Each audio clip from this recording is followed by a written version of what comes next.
কি নাম দেওয়া একটা দেশের নাম দেন তো, মানে কাল্পনিক ভাই, এটা বাংলাদেশের ভিতরে। আমি এই দেশ নিয়ে কথা বলতে চাই না, আমি পাগল, এত বড় ভুল আমি করবো না। দাঁড়ান, টংটাং, কারণ টংটাং দেশের যে কোনো কিছু হইতে পারে। যে দেশের নাম টংটাং সে দেশের যে কোনো কিছু হইতে পারে। এখন একটা দেশের নাম ধরে নেন টংটাং, ওই দেশে কিছু মুসলমান বসবাস করে, কিছু হিন্দু বসবাস করে, কিছু বৌদ্ধ বসবাস করে, কিছু খ্রিস্টান বসবাস করে, কিছু নাস্তিক বসবাস করে, কিছু ইয়াহুদি বসবাস করে, নাসারা বসবাস করে, বহু ধর্মের ধর্ম মানা বসবাস করে। ধরে নেন ওই দেশের গভর্নমেন্ট হঠাৎ করে বলল, আমরা সৌন্দর্য প্রদর্শন দিবস পালন করব। কি দিবস? এবং তারা তাদের শিক্ষকদেরকে বলে দিল, বইতে একটা অধ্যায় সৌন্দর্য প্রদর্শন অধ্যায়। কি অধ্যায়? তো ওই দিন আমরা যাপন করব কিভাবে? তারা বললো যে সৌন্দর্য যেহেতু প্রদর্শন, তাইলে সবাই জামা কাপড় ছাড়া আসলে ভালো হবে, পুরুষের দেখা যাবে। আরে আশ্চর্য, হাসতেছে কেন? কি প্রদর্শন? তাইলে যার শরীরে যতটুকু অংশ আছে, যে যত বেশি করে দেখাবে সে পুরোটাই দেখাবে, রাইট? এটা তাদের লজিক। এটা কার লজিক? তাদের লজিক। কোন দেশের? টংটাং দেশের লজিক। এখন টংটাং দেশের মুসলমানরা বলো, কি আমার বাচ্চাকে আমি ঘর থেকে জামা কাপড় কোনো কিছু ছাড়া স্কুলে পাঠাবো আজকে সৌন্দর্য প্রদর্শন দিবস পালন করার জন্য? শুধু বইতে লেখা আছে তাই? শুধু সরকার বলছে তাই? শুধু এদেশের বড়রা বলছে তাই? শুধু এদেশের ইঞ্জিনিয়াররা, ডাক্তাররা বলছে তাই? এদেশের যাদের ক্ষমতা আছে তারা, এদেশের যারা পয়সাওয়ালা তারা, যারা সুন্দর করে ক্লিন শেভ করে হাঁটে তারা, যাদের they look so handsome, that's why তাদেরকে দেখতে খুব হ্যান্ডসাম দেখা যায়। এই জন্য আমি তাদের কথা মেনে নেবো। আমার বাচ্চাকে আমি ন্যাংটা পাঠাবো? আমার 12 বছরের যুবতী মেয়ে, আমার 15 বছরের যুবতী মেয়ে, আমার 18 বছরের যুবতী মেয়ে, আমার 20 বছরের যুবকদেরকে আমি কাপড় চোপড় ছাড়া পাঠাবো? ইম্পসিবল। বলবে, রাইট? আপনারা বলবেন? এরকম বলবেন তো না? দেখতে টংটাং দেশের মতো আপনারা বলুন, রাইট? আচ্ছা, এরপর ধরেন কিছুদিন পরে দিবস একটা আসবে, দুঃখ বলা দিবস। টংটাং দেশে কি বলা দিবস আসবে? ওই দিন বইতে এরকম লেখা থাকবে, স্যাররা শিখাবে, শোনো, জেনে নাও, বুঝে নাও, এরকম একটা দিন আসছে, অমুক দিন অমুক কিছু করছে, সে যেহেতু চলে গেছে, তাহলে আমরা প্রচুর দুঃখ পাই তার জন্য। আমরা কি করবো? আমরা কি মদ খাবো? কি খাবো? টংটাং দেশ যে কোনো কিছু হতে পারে ভাই। এখন টংটাং দেশের মুসলমান হঠাৎ বলো, কি আস্তাগফিরুল্লাহ, কি পাগল নাকি রে ভাই? ও আমার ক্ষমতায় আছে, ও আমার নেতৃত্বে আছে, আমাকে শাসন করবে, অন্যায়ের প্রতিবাদ করবে, আমি ভালো করলে পুরস্কৃত করবে, খারাপ করলে শাস্তি দেবে। ও মদ খাওয়াবে কেন আমার বাচ্চাকে? টংটাং দেখছি যদি মানুষ এটা মেনে নেবে না, বাচ্চাকে বলবে আজকে স্কুলে যাওয়ার দরকার নাই, যা হয় হবে, বাদ দাও। বলবে কি না? আপনারা কি করবেন? তো এই যে যারা আমাদের জন্য, ভাষার জন্য, স্বাধীনতার জন্য, আমাদের জন্য এই পৃথিবী ছেড়ে চলে গেল, এই দেশ থেকে তারা সুন্দরী স্ত্রী, ছোট ছোট বাচ্চা কাচ্চা করেছিল, বৃদ্ধ বাবা মা ছিল তাদেরও, তারাই হয়তো পরিবারের একমাত্র উপার্জনকারী ছিল। ওর স্ত্রীর গর্ভে একটা 9 মাসের বাচ্চা ছিল। ও বেচারা ভাষার জন্য হোক, স্বাধীনতার জন্য হোক, ওর স্ত্রী সন্তানের ইজ্জত রক্ষার জন্য হোক, আর পরাধীনতায় বিরক্ত হয়ে নিজের পরবর্তী প্রজন্মকে স্বাধীন একটা রাষ্ট্রে দিয়ে স্বাধীনতা দিয়ে যাওয়ার জন্য হোক, ও বেচারা লড়াই করতে চলে গিয়ে জীবন দিয়ে দিল। ওর বাচ্চাটা ভূমিষ্ঠ হলো ইয়েতিম হয়ে। ওর বাচ্চাটা পৃথিবীতে আসার আগে ইয়েতিম হয়েছে, ও জীবন বিলিয়ে দিল।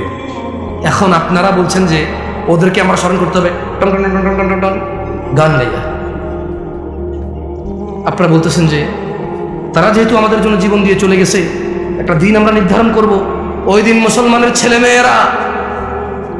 মেয়ে একত্রিত হয়ে, একাকার হয়ে, সেজে গুজে, ফুল মাথায় দিয়ে, খোপায় দিয়ে, ছেলে তার হাতে ফুল নিয়ে, মেয়ে তার খোপায় ফুল নিয়ে যাবে, কোনো এক পাথরে দাঁড়াবে, ছবি তুলবে, জুতা নিয়ে উঠবে না, মোজা নিয়ে উঠবে না, নানা ধরনের নিয়ম থাকবে। আর সারা দিন শুধু আল্লাহ যে মিউজিককে হারাম করেছে, ইসলাম যে মিউজিককে হারাম করেছে, মদ হারাম করেছে কে? ন্যাংটা হওয়া হারাম করেছে কে? মিউজিক হারাম করেছে কে? টংটাং দেশের মানুষ তো মিউজিকটা আল্লাহ হারাম করেছে, এজন্য মিউজিক দিয়ে কাউকে সম্মান করবে না। আপনারা কেন বলছেন?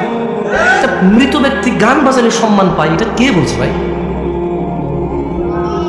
মিউজিক বাজাইলে যে আমার জন্য উৎসর্গ করেছে তার প্রাণ, যে আমার মাথার মণি, যে আমার আবেগের জায়গা, আল্লাহ তাদের উপর, সবার উপর সন্তুষ্ট হলো, জান্নাত দান করুক। ওই যে মহিলাটা চিকন, হ্যাংলা, পাতলা, 50-55 বছরের বৃদ্ধা, ওই যে পুরুষটা এখন কোনো কাজ নাই, একটা পাঞ্জাবি আর লুঙ্গি পরে এরকম ওয়াজ মাহফিলে যায়, কোনার দোকানে গিয়ে 2 কাপ চা খায়, আবার ঘরে চলে আসে, ওকে কোথাও ডাকা হয় না, ওকে কেউ 5 পয়সার দাম দেয় না। এই তুচ্ছ তুচ্ছ এই হ্যাংলা পাতলা বুড়ার বুড়ি। আল্লাহ নবী বলছে এই বুড়া বুড়ির যদি তোমার মা বাপ হয়, ধাক্কা দিলে পড়ে যাবে যে লোকটার এখন চাকরিও নাই, ব্যবসাও নাই, তুমি যদি ওকে উপার্জন করে না চিকিৎসা করাও, না খাওয়াও, ও বেচারা অসুস্থতায় ভুগবে, ক্ষুধায় ভুগবে। এমন দুর্বল একটা মানুষ। আল্লাহ নবী বলল যে পৃথিবীর বড় অপরাধ এই পৃথিবীতে সবচেয়ে বড় অপরাধ শিরকি, তারপরের অপরাধ হচ্ছে বাপ মায়ের অবাধ্য হওয়া। তুমি তো বলো হুন্ডা না কিনে দিলে ঘর কোপায় ফেলবো ভাই আমার, তুমি বলো তোমার বাপকে হুন্ডা না কিনে দিলে ঘর কোপাবো, তুমি বলো তোমার বাপকে জন্ম দিছস কর্মদাস না খা।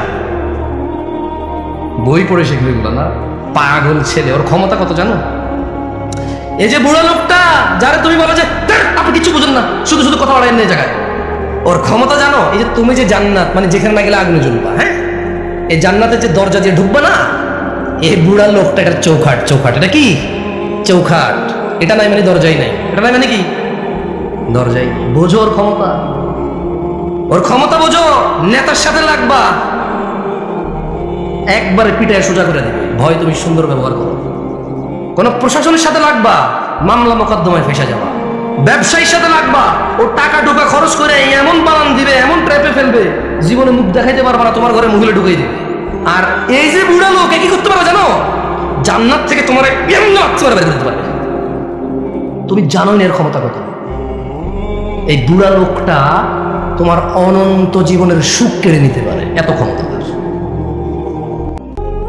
মামলায় জেলে গেলে 60 বছর পচবা, অমুক ব্যবসায়ীর সাথে লাগে গেলে 50 বছর ভুগবা, সে মারা যাবে বা তুমি মারা যাবা, ম্যাটার সলভ, ক্লোজ। বুঝে আসছে না? আসে নাই? আর এই বুড়া লোকটার সাথে যদি লাগো না, এই বুড়ির সাথে যদি লাগো না, অনন্ত জীবন যেখানে আর মৃত্যু হবে না, ফিনিশ।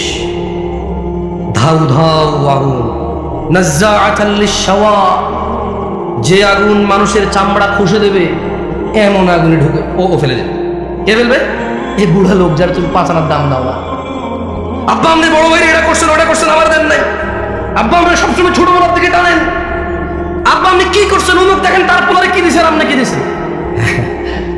কার সামনে কথা বলো তুমি চিনোই নাই, তুমি কি করো নাই, চিনোই নাই। হ্যাঁ, ও হিন্দু হলো, তুমি বিশ্বাস করো তোমার বাপ যদি হিন্দু হয়, তোমার বাপ যদি বৌদ্ধ, খ্রিস্টান, ইহুদি, নাসারাও হয়, তুমি না, তোমার আব্বা যদি বলে যে আল্লাহর সাথে শিরিক করে, বলতে হবে যে আব্বা আমি এক আল্লাহ ছাড়া করি, আব্বা আমার জোর করি।